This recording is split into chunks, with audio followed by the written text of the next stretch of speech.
नमो नमः। आज शुक्रवार दिनांक 23 फरवरी 2024 तत्सम भारतीय तिथि अनुसार आज पूर्णिमा है, माघ शुक्ल 2080। श्रीमद् भगवद गीता के 8वें अध्याय के 17वें श्लोक का विवेचन आज देखेंगे। ब्रह्मलोक में जाने वाले भी पीछे लौटकर आते हैं, इसका कारण आगे के श्लोक में भगवान बताते हैं। सहस्रयुग पर्यंतम आहर्यात् ब्रह्मणो विदुः रात्रिं युगसहस्रान्तां ते होरात्रविदो जनाः। जो मनुष्य ब्रह्मा के सहस्त्र चतुर्युगी पर्यंत एक दिन को और सहस्त्र चतुर्युगी पर्यंत एक रात को जानते हैं, वे मनुष्य ब्रह्मा के दिन और रात को जानने वाले हैं, ऐसा भगवान कह रहे हैं। सहस्त्र युग पर्यंतम से लेकर तेहो रात्र विदो जनाः। सत्य, त्रेता, द्वापर और कली मृत्युलोक के इन 4 युगों को एक चतुर्युगी कहते हैं। ऐसी 1000 चतुर्युगी बीतने पर ब्रह्मा जी का एक दिन होता है और 1000 चतुर्युगी बीतने पर ब्रह्मा जी की एक रात होती है। इसका क्या तात्पर्य है, थोड़ा विस्तार से समझते हैं। अत्यंत सूक्ष्म काल है परमाणु। 2 परमाणुओं का एक अणु और 3 अणुओं का एक त्रसरेणु होता है। झरोखे से आई सूर्य किरणों में से त्रसरेणु उड़ते हुए दिखते हैं। ऐसे 3 त्रसरेणुओं को पार करने में सूर्य जितना समय लेता है उसे त्रुटि कहते हैं। 100 त्रुटियों का एक वेद, 3 वेदों का एक लव, 3 लवों का एक निमेष और 3 निमेषों का एक क्षण होता है। 5 क्षणों की एक काष्ठा, 15 काष्ठाओं का एक लघु, 15 लघुओं की एक नाड़िका, 6 नाड़िकाओं का एक प्रहर और 8 प्रहरों का एक दिन और रात होता है। 15 दिन व रातों का एक पक्ष, 2 पक्षों का एक मास, 6 मासों का एक अयन और 2 अयनों का एक वर्ष होता है। इस प्रकार मनुष्यों के एक वर्ष के समान देवताओं की दिन व रात है। अर्थात मनुष्यों का 6 महीनों का उत्तरायण देवताओं का दिन है और 6 महीनों का दक्षिणायन देवताओं की रात है। इस तरह देवताओं के समय का परिमाण मनुष्यों के समय के परिमाण से 360 गुना अधिक माना जाता है।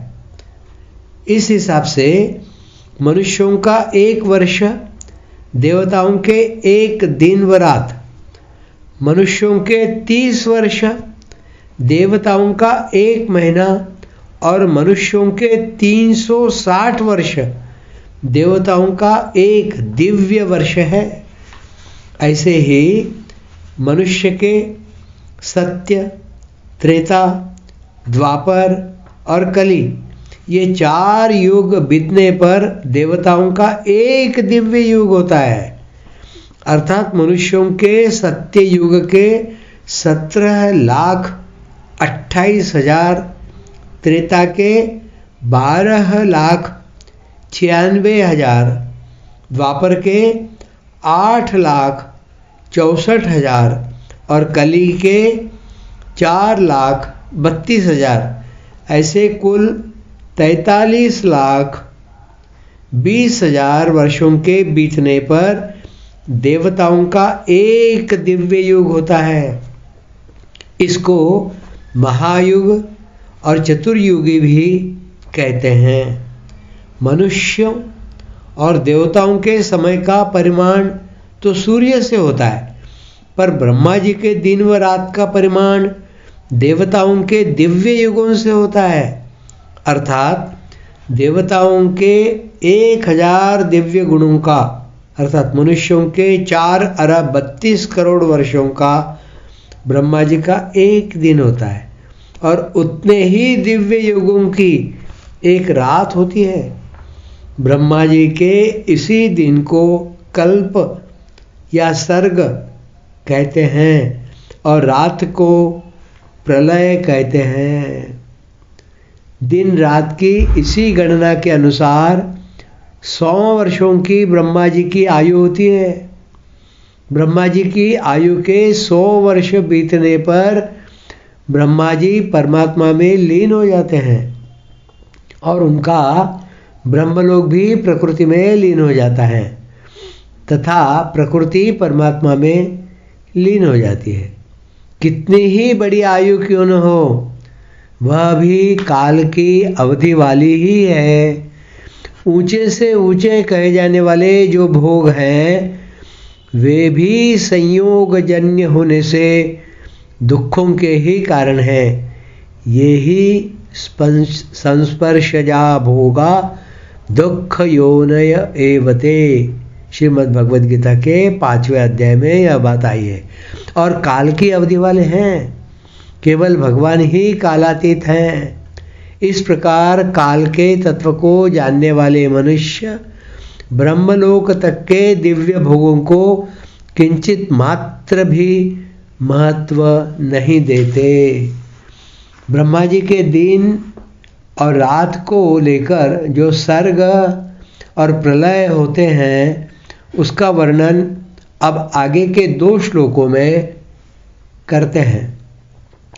अव्यक्ताद्व्यक्तयः सर्वाः प्रभवन्त्यहरागमे रात्र्यागमे प्रलीयन्ते तत्र वाव्यक्तसंज्ञके तत्रैवाव्यक्तसंज्ञके। थोड़ी गलती हुई थी पढ़ने में, तत्र नहीं है, तत्रई है, तत्रैवाव्यक्तसंज्ञके। ब्रह्मा जी के दिन के आरंभ काल में अव्यक्त अर्थात ब्रह्मा जी के सूक्ष्म शरीर से संपूर्ण प्राणी पैदा होते हैं, और ब्रह्मा जी की रात के आरंभ काल में उसी अव्यक्त में संपूर्ण प्राणी लीन हो जाते हैं। अव्यक्ताद्व्यक्तयः से लेकर तत्रैवाव्यक्त संज्ञके, मात्र प्राणियों के जितने शरीर है उनको यहाँ व्यक्तयः और 14वें अध्याय के 4थे श्लोक में मूर्तयः कहा गया है। जैसे जीवकृत सृष्टि अर्थात मैं और मेरापन को लेकर जीव की जो सृष्टि है, जीव के नींद से जगने पर वह सृष्टि जीव से ही पैदा होती है, और नींद के आ जाने पर वह सृष्टि जीव में ही लीन हो जाती है। ऐसे ही जो यह स्थूल समष्टि सृष्टि दिखती है वह सब की सब ब्रह्मा जी के जगने पर उनके सूक्ष्म शरीर से अर्थात प्रकृति से पैदा होती है, और ब्रह्मा जी के सोने पर उनके सूक्ष्म शरीर में ही लीन हो जाती है। तात्पर्य यह हुआ कि ब्रह्मा जी के जगने पर तो सर्ग होता है और ब्रह्मा जी के सोने पर प्रलय होता है। जब ब्रह्मा जी की 100 वर्ष की आयु बीत जाती है तब महाप्रलय होता है, जिसमें ब्रह्मा जी भी भगवान में लीन हो जाते हैं। ब्रह्मा जी की जितनी आयु होती है उतना ही महाप्रलय का समय रहता है। महाप्रलय का समय बीतने पर ब्रह्मा जी भगवान से प्रकट होते हैं तो महासर्ग का आरंभ होता है। ऐसा श्रीमद् भगवद गीता के 9वें अध्याय में आया है। 19वां श्लोक। भूतग्रामः स एवायं भूत्वा भूत्वा प्रलीयते रात्र्यागमे वशः पार्थ प्रभवत्यहरागमे। हे पार्थ, वही यह प्राणी समुदाय उत्पन्न होकर प्रकृति के परवश हुआ ब्रह्मा के दिन के समय उत्पन्न होता है और ब्रह्मा की रात्रि के समय लीन होता है। भूतग्रामः स एवायम, अनादि काल से जन्म मरण के चक्कर में पड़ा हुआ यह प्राणी समुदाय वही है जो कि साक्षात मेरा अंश, मेरा स्वरूप है। मेरा सनातन अंश होने से यह नित्य है। सर्ग और प्रलय तथा महासर्ग और महाप्रलय में भी यही था और आगे भी यही रहेगा। इसका न कभी अभाव हुआ है और न आगे कभी इसका अभाव होगा। तात्पर्य है कि यह अविनाशी है, इसका कभी विनाश नहीं होता, परंतु भूल से यह प्रकृति के साथ अपना संबंध मान लेता है। प्राकृत पदार्थ अर्थात शरीर आदि तो बदलते रहते हैं, उत्पन्न और नष्ट होते रहते हैं, पर यह उनके संबंध को पकड़े रहता है। यह कितने आश्चर्य की बात है कि संबंधी अर्थात सांसारिक पदार्थ तो नहीं रहते, पर उनका संबंध रहता है, क्योंकि उस संबंध को स्वयं ने पकड़ा है।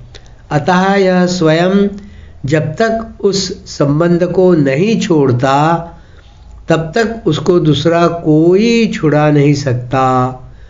उस संबंध को छोड़ने में यह स्वतंत्र है, सबल है। वास्तव में यह उस संबंध को रखने में सदा परतंत्र है, क्योंकि वे पदार्थ तो हरदम बदलते रहते हैं, पर यह नया नया संबंध पकड़ता रहता है। जैसे बालकपन को इसने नहीं छोड़ा और न छोड़ना चाहा, पर वह छूट गया। ऐसे ही जवानी को इसने नहीं छोड़ा, पर वह छूट गई। और तो क्या, यह शरीर को भी छोड़ना नहीं चाहता, पर वह भी छूट जाता है। तात्पर्य यह हुआ कि प्राकृत पदार्थ तो छूटते ही रहते हैं, पर यह जीव उन पदार्थों के साथ अपने संबंध को बनाए रखता है, जिससे इसको बार बार शरीर धारण करने पड़ते हैं, बार बार जन्मना व मरना पड़ता है। जब तक यह उस माने हुए संबंध को नहीं छोड़ेगा तब तक यह जन्म मरण की परंपरा चलती ही रहेगी, कभी मिटेगी नहीं। भगवान के द्वारा अकेले खेल नहीं हुआ, एकाकी न रमते। तो खेल खेलने के लिए अर्थात प्रेम का आदान प्रदान करने के लिए भगवान ने इस प्राणी समुदाय को शरीर रूप खिलौने के सहित प्रकट किया। खेल का यह नियम होता है कि खेल के पदार्थ केवल खेलने के लिए ही होते हैं, किसी के व्यक्तिगत नहीं होते। परंतु यह प्राणी समुदाय खेल खेलना तो भूल गया और खेल के पदार्थों को अर्थात शरीरों को व्यक्तिगत मानने लग गया। इसी से यह उनमें फंस गया और भगवान से सर्वथा विमुख हो गया। आज यही समाप्त करते हैं।